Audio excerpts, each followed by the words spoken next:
안녕하십니까 피터팬 여러분, 통찰의학 성형외과 전문의 김찬호입니다. 반갑습니다. 오늘 주제는 만성 콩팥병, 만성 신부전이라고 하죠. 이 부분에서 설명드리고자 합니다. 우리가 여름에 주의해야 될 병들이 제법 있습니다. 예를 들면 장염, 먹는 식중독, 먹어서 이제 배가 아파지는 이런 것들도 있지만, 여름에 땀을 많이 소진을 하면 몸에서 수분이 줄어들게 되겠죠. 그러면 수분이 줄어들었을 때 가장 타격받는 곳이 콩팥이 되겠습니다. 그래서 만성 신부전 환자분이 여름에 특히 주의해야 될 것은, 땀이 좀 더 빠져나가기 때문에 수분 조절을 좀 더 유의를 해서 더 많은 수분을 섭취해야 되고, 또 수분을 섭취한다고 수박을 먹으면 또 칼륨이 몸에서 체내에 올라가면 과칼륨 혈증이 생기기 때문에 그것이 또 몸에 독소로 작용해서 또 다른 문제가 일으켜지기 때문에, 특히 만성 신부전 환자는 여름철에 좀 더 주의를 해야 될 것 같아서 이번에 준비를 해보았습니다. 만성 콩팥병이라고 하는 이 병은 결국 만성적으로 콩팥의 기능이 떨어져서 콩팥의 기능을 점점 상실하는 병이다라고 할 수가 있고, 신부전이란 것은 콩팥이 기능을 못하게 된다. 결국 콩팥의 기능을 잃어버릴 수 있다는 뜻이죠. 그러면 책에는 이런 만성 콩팥병의 원인을 세 가지로 들고 있는데요. 하나는 고혈압, 두 번째는 당뇨병, 세 번째는 사고체 신염, 요 세 가지를 들고 있는데, 이거는 가까이 봤었을 때의 원인이고, 실제 멀리 봤었을 때는 먹는 음식과 관계가 있습니다. 그 먹는 음식 중에 음식에 담겨 있는 수분, 또 음료수라고 하죠. 콜라라든지 커피라든지 각종 음료수에 있는 수분이 있습니다. 그런 수분이 유해 물질이 우리 몸에 계속 담겨 있어서 결국 수분이, 좋지 않은 수분이 계속 들어가다 보니까 그렇게 해서 콩팥이 나빠진다라는 것이죠. 그럼 콩팥이 어떤 기능을 하는 것이고 어떤 해부인지를 알아야 만성 콩팥병이 왜 생긴지를 좀 이해를 하실 수가 있을 것 같습니다. 그러면 신장의 기능을 먼저 한번 살펴보겠습니다. 이 신장의 기능이란 것은 우리 몸에서 돌아다니는 물을 깨끗하게 하는 정화기 역할을 합니다. 이 물이란 것은 혈액, 빨간 혈액을 얘기하기도 하고, 림프, 맑은 또 물이 되겠습니다.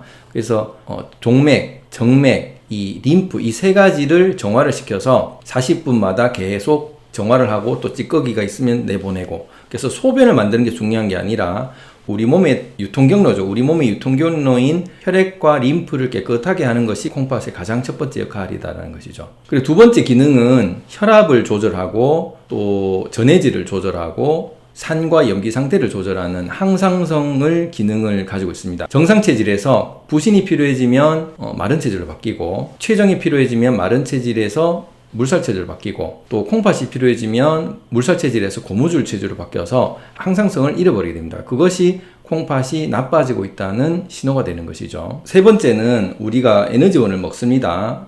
세 가지 에너지원이 포도당, 아미노산, 지방산이죠. 먹게 되면 포도당과 아미노산은 장으로 들어가서 혈액으로 들어가고, 지방산은 림프로 들어간다고 우리가 배웠습니다. 신장에서 포도당과 아미노산을 세뇨관에서 재흡수를 해서 다시 쓸 필요가 있다라고 하면 재흡수를 하는 또 역할을 하게 됩니다. 네 번째는 신장의 기능 중에 조혈 기능을 가지고 있습니다. 조혈은 피를 만드는 것은 골수에서 만들게 되겠죠. 그 골수에서 피를 만들려고 신호를 보내는 것은 신장에 있는 호르몬인 에리스로포에틴이라는 조혈 호르몬이 있습니다. 이 호르몬이 신장에서 뼈로 신호를 보내서 골수에서 뼈를 만들어 달라고 하게 됩니다. 왜 그러냐면, 신장을 통해서 소변으로 고장난 RBC들이 빠져나갈 수가 있게 됩니다. 그러면 새로 조혈을 만들어서 적혈구 세포 수를 계속 유지를 해서 몸에 있는 산소의 텐션, 산소의 농도를 계속 유지를 하기 위해 신장에서 이런 항상성을 가지려고 제호혈 호르몬을 가지게 되는 것이죠. 다섯 번째는 비타민 D를 활성화시키는 역할인데, 햇빛에서 비타민 D를 합성을 하게 되면 이 비타민 D가 신장에서 캘시트리올 비타민 D3로 바뀌어가지고 이것이 칼슘이라든지 미네랄의 정도를 조절하게 되겠죠. 우리 몸 상태가 산성으로 바뀌면 미네랄이 빠져나가게 됩니다. 그러면 염기로 만드는 역할이 신장이 되기 때문에 뼈에서 미네랄이 빠져나가지 않도록 신장이 기능을 보호를 해준다. 그렇지만 신장이 나빠지면 뼈에 있는 미네랄이 빠져나가기 때문에 뼈가 약해진다. 그래서 뼈가 약해진 사람들은 대부분 신장이 나쁠 가능성이 많다. 이렇게 이해하실 수가 있습니다. 그러면 신사구체에서 어떻게 해서 혈관에서 소변으로 빼는지를 좀 이해를 하시면 신장병을 이해하는 데 좀 더 도움이 되겠습니다. 큰 혈관이 대동맥이 있고 그냥 일반 동맥이 있고 거기서 작은 동맥, 세동맥이 있죠. 거기서 이제 모세혈관도 있습니다. 그러면 이 세동맥이 콩팥으로 들어갑니다. 그래서 세동맥이 또 콩팥으로 나오죠. 그 들어갔다 나오는 그쪽에 컵처럼 모양 있는 그 부분이 신사구체라고 하고 그 주머니 모양을 보만 주머니라고 합니다. 그렇게 되면 이 혈관이 한번 굽어져 있는 완만한 강처럼 되어 있는 그 부분에서 혈관이 있는 찌꺼기를 빼내야 되겠죠. 근데 빼낼 때 1차적으로는 혈관과 혈관 사이에 있는 세포가 있습니다. 탐식세포가 되는데 간에서 탐식세포를 우리가 쿠퍼셀이라고 배웠습니다. 그러면 간에 있는 거 말고 신장이 콩팥에 있는 탐식세포를 메센저알 셀, 혈관과 혈관 사이에 있다고 혈관 감막세포 또는 혈관 사이 세포라고 하거든요. 이 혈관 사이 세포가 혈관과 혈관 사이에 있으면서 혈관에 있는 찌꺼기, 문제가 있는 이물질을 미리 일단 탐식을 합니다. 탐식세포의 찌꺼기를 받아서 디스탈 컨볼리티드 튜블이라고 원위세뇨관으로 바로 소변으로 버릴 수가 있습니다. 이렇게 해서 1차적으로 혈관 찌꺼기를 내보내고 나서 사구체가 들어가게 되는데 이 사구체에는 세 가지 여과층, 그 여과층이 세 가지가 있는데 하나는 그 혈관의 내피세포가 되겠고요. 혈관과 소변관 사이에 베이스먼트 멤브레인이라고 기점막이 있습니다. 기점막을 또 포도사이트라는 족세포가 발돌기를 내서 족세포와 족세포를 서로 이어서 그 사이에서 벌어졌다가 막혔다가 벌어졌다가 막혔다가 해서 혈관 내피에서 기점막에서 일단 있는 여러 가지 면역세포에서 이물질을 또 잡고 거기서 족세포에서 문을 열어서 소변관, 이제 세뇨관으로 나가게 되는 것이죠. 그래서 이 단단한 그런막이 있기 때문에 웬만해서는 여과가 잘 되게 됩니다. 그러면 신장의 구조는 어떤가 한번 봅시다. 콩팥의 구조를 봤었을 때 그것을 미세한 단위로 자르면 신원이라고 있습니다. 신원을 영어로는 네프론이라고 하고 이 신원에는 신사구체와 신세뇨관, 리날 코퍼슬과 리날 튜뷸로 구조가 되어 있죠. 그래서 리날 코퍼슬이 우리가 흔히 말하는 신사구체가 되는데 이 사구체가 그름장치, 여과장치가 되겠고 그 여과장치에서 빠져나가는 소변줄의 첫 그 관이 신세뇨관이 되겠습니다. 그러면 어떻게 해서 콩팥이 나빠지게 되고 어떻게 해서 만성신부전이 생길까요? 아까 전에 얘기를 드렸을 때 수분에 있는 유해 물질로 인해서 오염된 수분을 마셔서 그렇다고 말씀드렸습니다. 그럼 오염된 수분이란 것은 우리가 보통 더러운 물을 먹는다고 생각하지는 않을 겁니다. 그렇지만 많이 우리 시중에 파는 가공 음료들, 탄산 음료들, 심지어는 주스 이런 거 보면 오랫동안 보존하기 위해서 보존제를 넣겠죠. 그리고 향을 또 증진하기 위해서 향 증진제를 넣을 거고 또 맛을 위해서 인공 감미료 그리고 당 충전 이런 여러 가지의 많은 또 색소, 착색제, 착향제 이런 여러 가지를 많이 넣게 됩니다. 그래야지 사람들이 그거를 맛있어서 또 다음에 사 먹게 되지 않습니까? 그래서 기업은 이런 화학연구소에서 어떻게 하면 그 배합을 잘해서 맛있게 하는 연구를 하기 때문에 그게 혀에 쾌락이 끌려서 우리는 또 돈을 주고 사 먹게 되겠죠. 그렇기 때문에 이런 수분이 아무리 청정 수분이라 하더라도 결국 이런 가공 첨가제 들어간 순간 더러운 수분, 오염된 수분이 될 수밖에 없는데 그거는 우리가 맛있다고 사 먹게 되는 것입니다. 그러면 어떤 일이 일어나느냐? 우리는 혀는 일단 맛있다고 딱 들어갔는데 들어가서 장에서 혈액으로 또 림프관으로 빠지면서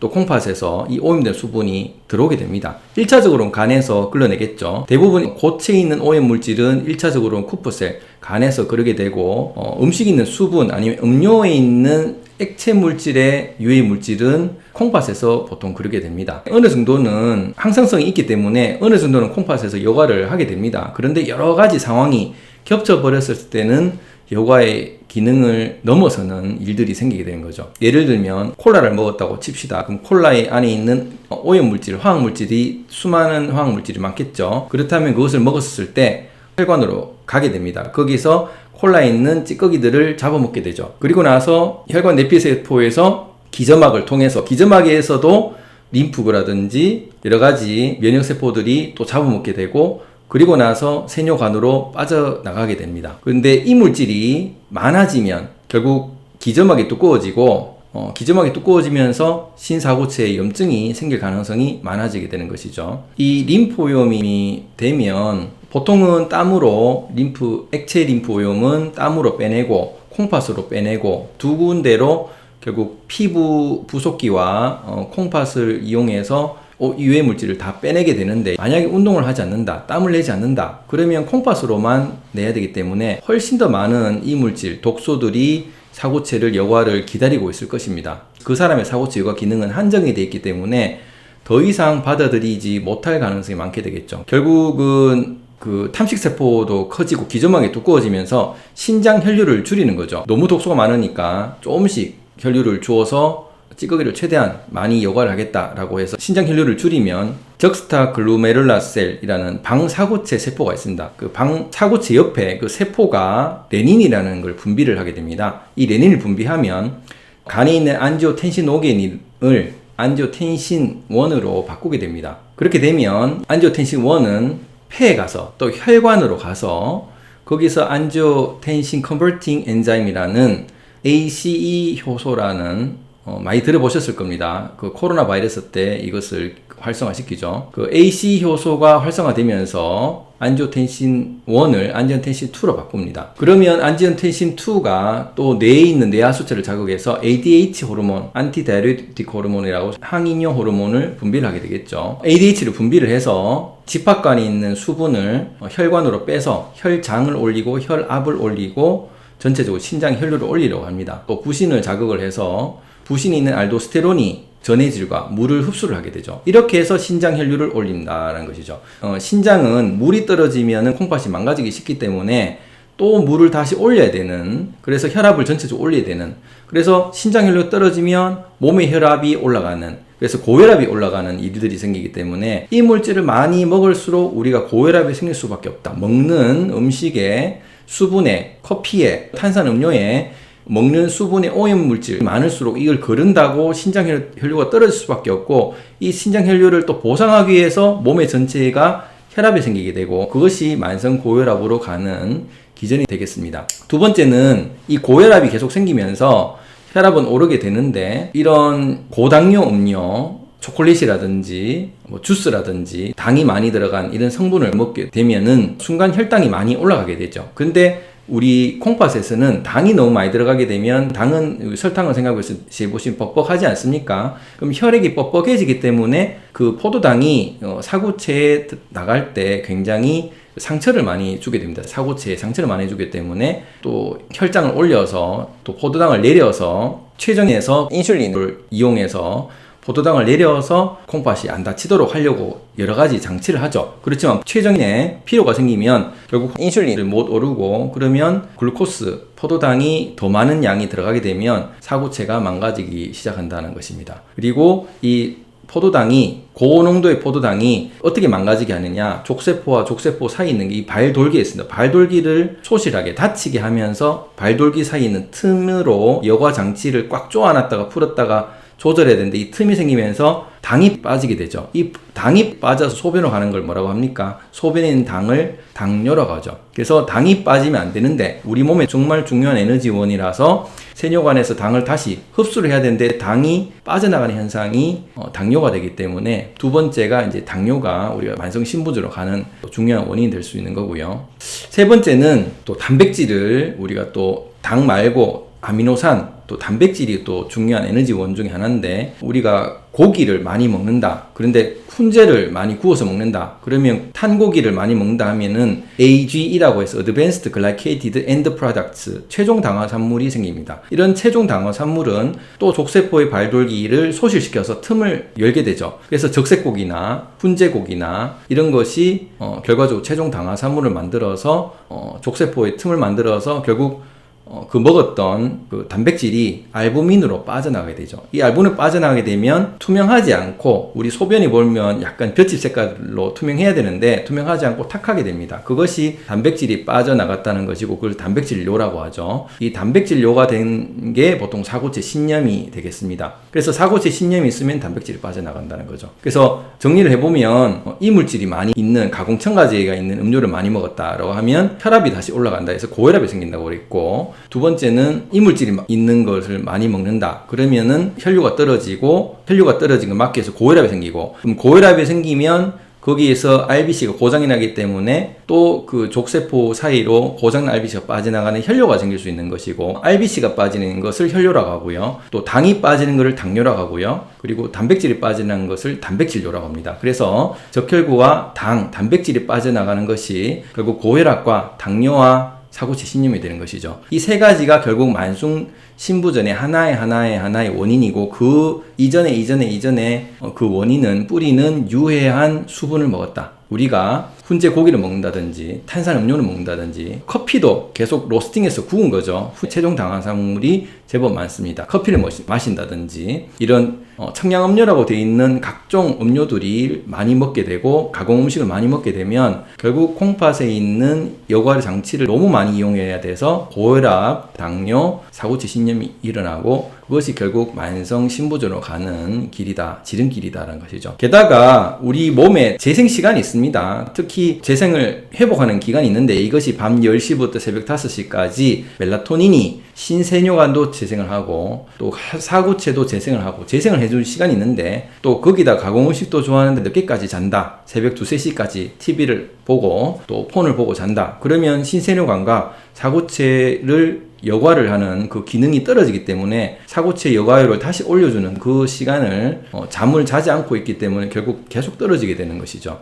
그리고 콩팥에 부담을 줄이기 위해서 땀을 좀 빼주면 콩팥으로 찌꺼기가 덜 들어갈 건데 땀을 또 안 낸다. 결국 이 세 가지 악당, 운동 안 하는 거, 가공음식을 먹는 거, 그리고 잠을 늦게 자는 이 세 가지가 콩팥을 나쁘게 하게 된다라는 것입니다. 그럼 어떻게 해야 될까요? 콩팥을 좋아하기 위해서는 가공식을 무조건 끊어야 됩니다. 커피, 술, 콜라, 사이다, 탄산음료 이런 모든 나쁘다고 생각하는 이 유해 음료들, 더러운 음료들을 다 끊어야 되고, 음식에서도 이 수분이 있죠. 그럼 수분이 과연 좋은 것인가? 이런 걸 확인해서 유해 물질의 수분을 차단해야 됩니다. 그리고 먹는 음식을 청정 음식으로 바꿔야 되겠죠. 그러면 채식, 현미, 과일 이런 유기농 채소 등으로 좀 바꿔야 된다. 그래서 유해 물질이 없는 음식으로 바꾸셔야 된다. 특히 고기 같은 경우는 신부전 환자는 절대 먹지 말아야 되는 음식 중에 적색고기는 알려져 있기 때문에, 그 말은 정상인들도 콩팥에 나쁜 게 적색고기다. 만성 신부전은 더 나쁘겠죠. 그리고 두 번째는 콩팥의 부담을 줄이기 위해서 땀을 내셔야 된다. 땀을 많이 내실수록 콩팥의 부담을 좀 줄일 수가 있다. 세 번째는 잠을 밤 10시부터 새벽 5시 사이 자서 이 멜라토닌이 사구체와 또 신세뇨관을 재생을 시키는 좀 시간을 주셔라 라는 것이죠. 또한 신장의 혈류를 스스로 올리는 기능이 좋습니다. 예를 들자면 심장으로 혈류를 억지로 내서 하는 게 아니라 자연히 신장 혈류가 잘 가도록 선순환을 되는 게 부교감신경입니다. 이 부교감신경으로 신장 혈류를 정상적으로 올리기 위해서는 잘 쉬어야 됩니다. 자는 것과 다릅니다. 자는 것은 재생을 시키는 거고, 신장의 혈류를 편안하게 정상적으로 올리는 것은 쉬는 것이죠. 그래서 감각 에너지를 많이 쓰고 생각 에너지를 많이 쓰고 이런 거를 줄여서 쉬는 시간을 많이 가질수록 신장의 혈류는 편안해지고 소화도 편안해지고 소변 보는 것도 편안해집니다. 특히 멜라토닌은 방광의 수축력도 강화시키고 또 오랫동안 머금는 이런 관략근의 그 보관을 하는 능력도 뛰어나지기 때문에 이 멜라토닌을 최대한 많이 받기 위해서는 햇빛을 많이 보고, 제가 말씀드린 자는 시간에 잘 자야지 이런 방광도 좋아지고 콩팥이 좋아질 수 있는 것이죠. 그래서 보통 우리가 한의 체질로 소양인과 소음인 이런 얘기를 들어보셨을 겁니다. 소양인은 비장이 강하고 콩팥이 약하고, 소음인은 비장이 약하고 콩팥이 강하다. 그럼 소양인 같은 경우 비장이 강하기 때문에 신장이 약해질 수밖에 없는 것이죠. 비장에서 RBC, 적혈구를 많이 생성을 하고 수리를 하게 되면 아무래도 빼내는 기관, 배설기관은 약해질 수밖에 없기 때문에 이런 것을 아시고 자기 몸에 그 맞도록 이런 몸의 체질을 조절하셔야 된다. 그래서 땀과 잠과 쉼과 자연식 요 네 가지를 잘 꾸준히 하시면 만성신부전이 이미 생기는 사람들은 돌이키기가 참 어렵겠지만 미리 콩팥의 기능을 나빠지지 않도록 이 네 가지를 꾸준히 하셔서 건강한 여름을 잘 보내시기 바랍니다. 감사합니다.